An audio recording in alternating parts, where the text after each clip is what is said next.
Marital conflict. अब marital conflict है क्या, कितने तरह का होता है?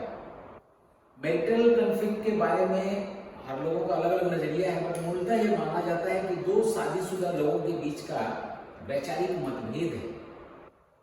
लेकिन इतना ही नहीं, इससे थोड़ा ज्यादा हटके जब हम देखते हैं तो पता चलता है कि बहुत सारे इवेंट्स को, बहुत सारी ऐसे बीच में मिसअंडरस्टैंडिंग हुई है, बहुत सारे इवेंट्स हुए हैं जिसको बहुत ही पुअरली हैंडल किया गया है और धीरे धीरे धीरे वो अब वैवाहिक संबंधों के बीच में बहुत ही बुरी तरह से एक्ट कर रहा है। और मूलतः ये दो तरह से देखा जाता है। एक तो मतभेद जो है कि बहुत इजीली ही दूर किया जाता है, और एक तो होता है कि दो लोग आदत ही डाल लेते हैं उन मतभेदों के साथ जीने का, जो कि डेंजरस होता है। बाद में चल के हो सकता है कि वो बीच में डिवोर्स का भी फैसला लेने पे मजबूर कर दे। तो हम ये समझते हैं कि ये जो मतभेद आता है दो शादीशुदा लोगों के बीच में क्यों आता है।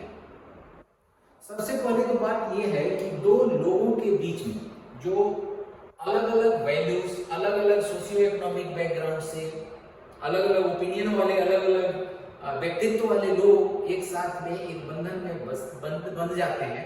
ताकि सामाजिक तौर पे व्यवस्था बनाई गई है ताकि उनका जीवन बड़ा ही सुखमय रहे, अच्छे ढंग से अपने जीवन को व्यतीत कर पाए।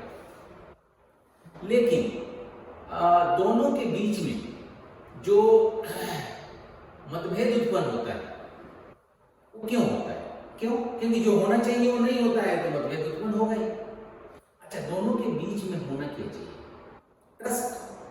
अब ट्रस्ट का लोग समझने में थोड़ी सी परेशानी होती है कि फेथ क्या है, ट्रस्ट क्या है। अभी आप समझिए कि फेथ का अगला स्टेज ट्रस्ट है।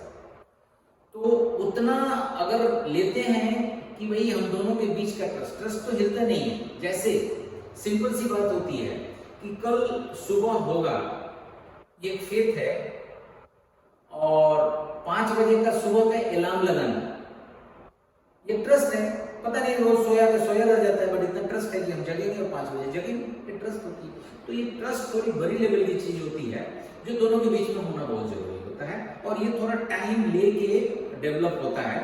लेकिन एक बार डेवलप हो गया तो सब कुछ सही हो जाता है। दूसरी चीज होती है इमोशनल रिलेशन। दोनों के बीच में भावनात्मक संबंध का होना बहुत जरूरी है। भावनात्मक संबंध क्या है? मेरा मानना है कि ये एक ऐसा संबंध है जो दो लोगों को शारीरिक तौर पे और मानसिक तौर पे जोड़ के रखता है। और ये संबंध चाहे मैरिज में, लव मैरिज हो चाहे अरेंज मैरिज हो, दोनों ही केसेस में ये होना बहुत जरूरी है। भावनात्मक संबंध का होना बहुत जरूरी है। अरेंज मैरिज में थोड़ा टाइम लग जाता है, 6 महीना साल भर में ये डेवलप हो जाना चाहिए, हो जाता है। और लव मैरिज में समटाइम्स पहले से ये डेवलप हो जाता है। लेकिन दोनों ही केसेस में मतभेद का होना स्वाभाविक है, और उसको हैंडल कर लेना भी एक स्किल कहलाता है दो मैरिड लोगों के बीच का संबंध को सक्सेसफुल करने के लिए। तो ये स्किल सबको पता रहता है, लागू करने में, इंप्लीमेंटेशन में थोड़ा बहुत प्रॉब्लम्स आती हैं। लेकिन मेरा जो व्यक्तिगत अनुभव है ये बोलता है कि ये अगर मतभेद डेवलप होता है तो इसके सिम्टम आने लगते हैं। ये हमें समझना चाहिए सबको। कम्युनिकेशन का स्टॉप हो जाना या धीमा पड़ जाना, दोनों के बीच में, दोनों के बीच में शारीरिक संबंधों में डिसएग्रीमेंट होना, बात बात पे किसी को नीचा दिखाना, बात बात में किसी की गलती को निकालना, बहुत सारे ऐसे सिम्टम है जिससे पता चलने लगता है कि अब ये कन्फ्लिक्ट का आना चालू हो गया।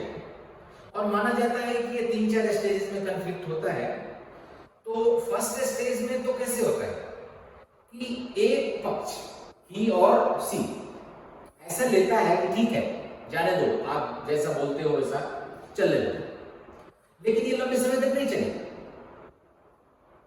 आप छोड़ दिए क्योंकि आप कन्फ्रंटेशन करने से डरते हैं। किसी भी मुद्दे को, किसी भी समस्या को सामने बैठ के फेस टू फेस बात करके डिसॉल्व किया जा सकता है। लेकिन अगर नहीं करते हैं, इसका सेकेंड स्टेज होता है जब आप खुद फ्रस्ट्रेट होके आप चिल्लम चिल्ली, ये सब फिजिकल हैरेसमेंट, बाकी चीजों में उतर जाते हैं, दोनों में से कोई भी। और जब ये पहुंच जाते हैं तो फिर बात आगे बढ़ जाती है। फिर तो काउंसलर और बाकी लोगों के पास जाने की आवश्यकता हो जाती है। और फोर्थ स्टेज में हो सकता है कि रिजॉल्व हो जाए, नहीं भी हो, ये भी हो जाता है। लेकिन अगर फर्स्ट स्टेज में है, जब लग रहा है कि कम्युनिकेशन थोड़ा कम हो रहा है हम लोगों के बीच में, तो ये दोनों को भी हैंडल करना चाहिए, कम्युनिकेट करो हर चीज पे। तो बोलते हैं कि एक सफल वैवाहिक जीवन के लिए इस चीज को, जो कॉन्फ्लिक्ट है, जो मतभेद है, इसको अपने से दूर रखना बहुत जरूरी है। समझ तो सब दोनों के दोनों जाते हैं कि ये अब होने वाला है, हो रहा है, सिम्टम आ रहा है, तो दोनों को उसके बारे में बैठ के बात करनी चाहिए। तो कुछ तरीके हैं कि अगर हम डायरेक्ट अपने फीलिंग्स को एक्सप्रेस करें, भाई हमें क्या चाहिए, हमारी अभी क्या आवश्यकताएं हैं, इन सब चीजों को एक्सप्रेस करें सामने सामने बैठ के, अपने थॉट्स को, अपने फीलिंग्स को, तो शायद ये रेड्रेशन इसका हो जाता है, इस चीज का जो कॉन्फ्लिक्ट आना चालू हुआ है। दूसरी पॉइंट हम ये बताना चाहते हैं कि कभी भी अपने पार्टनर को ब्लेम मत करो, कोई भी, ही और सी, कभी ब्लेम ना करना चाहिए। कभी भी किसी भी समय एक ही आर्गुमेंट पे स्टिक करो। जब आर्गुमेंट कर रहे हो ना, तो किसी एक ही मुद्दे पे स्टिक करो। ये नहीं कि एक मुद्दा उजरा और उसमें 3-4 पेरिफेरल जोड़ के और बात को बढ़ाई गई, तो सोल्यूशन नहीं निकल के चीजें और फैल जाती हैं। बोलते हैं कि ओपन माइंडेड रहो, खुल के बात करो, अंदर ही अंदर दबा के सीक्रेट कुछ मेंटेन करने की जरूरत नहीं है। वाइफ हस्बैंड के बीच में हर चीज को ओपन रखो, बहुत अच्छा रहता है। छोटी छोटी चीजों पे अपने पसीना मत निकालो, और स्ट्रेस नहीं लेने का जरूरत है। बहुत छोटी छोटी चीजें होती है जिसपे आदमी जो स्ट्रेस लेने लगता है, पसीना निकलना है, छोटी छोटी बातों पे इतना ज्यादा प्रेशर बना रहे हैं, ऐसा करना ठीक नहीं है। कॉन्फ्लिक्ट को रोकना है तो ये सब चीजों से दूर रहो। अभी अज्यूम करके हमेशा चलो कि हमारा पार्टनर हमेशा फेथफुल है, गुड, अच्छा अजम्पशन रखिए उसके बारे में। भाई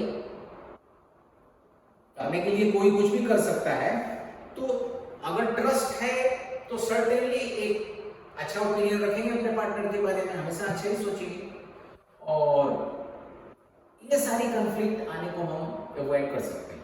या फर्स्ट स्टेज में है तो हम खुद बैठ के एलिमिनेट कर सकते हैं। लेकिन अगर एक कॉन्फ्लिक्ट आ गया, लाइफ बहुत ही मिजरेबल हो जाती है, दोनों के लिए ही ठीक नहीं रहता है। और मैं तो अपने आजू बाजू में बहुत सारे लोगों को देख रहा हूँ, मैं वीडियो इस सब सोच के ही बना रहा हूँ कि बहुत सारी चीजें हैं कि अपने ईगो को, अपने टेम्परामेंट को थोड़ा सा कंट्रोल करने की आवश्यकता है। और कभी कभी तो एक कारण ये भी बन जाता है सेल्फिशनेस। कभी कभी होता है मैं जो चाहता हूँ वही होना चाहिए, मैं जो चाहता हूँ खाना बनना चाहिए, मैं जहाँ चाहता हूँ वहाँ घूमने जाना चाहिए। तो ये जो सेल्फिशनेस है, ये सारी चीजें जो होती हैं, इसका बुरा प्रभाव पड़ता है रिलेशन पे। तो हम इन चीजों को थोड़ा सा सेटल करके चलें तो ये चीज आएगी ही नहीं, कॉन्फ्लिक्ट आने का चांस ही नहीं है। बाकी इसके अलावा बहुत सारे ऐसे कारण हैं। धार्मिक स्तर पे भी देखो तो दोनों का ओपिनियन किसी किसी का है कि भाई बहुत ही पूजा पाठ करना है, किसी किसी का है कि भाई थोड़ा कम ही करना है, छोटा मोटा 5-10 मिनट करना है, अपने काम पे कॉन्सेंट्रेट करता है, कोई घंटों हो सके पूरा दिन धार्मिक स्थलों पे पहुंच जाना है। ये सारे मतभेद होते हैं जो टाले जा सकते हैं। लेकिन जहां पर वैल्यूज का प्रॉब्लम आ जाता है, आपके डिसीजंस लेने में सिर्फ हमारा ही चलना चाहिए, ऐसी बातें जब आ जाती हैं, हर बात को हम हाइड करते हैं, फ्रंट में हम कन्फ्रंटेशन से डरते हैं, ये कुछ बहुत ही इंपॉर्टेंट चीजें हैं। अगर इन चीजों को हम ध्यान में नहीं रखते हैं तो ये कन्फ्लिक्ट का आना स्वाभाविक है, ठीक है। और मैरिटल कन्फ्लिक्ट हेल्दी वातावरण नहीं बना पाता है एक सफल मैरिड लाइफ के लिए। तो ऑल द बेस्ट, ध्यान रखिए इन चीजों का, बी हैप्पी।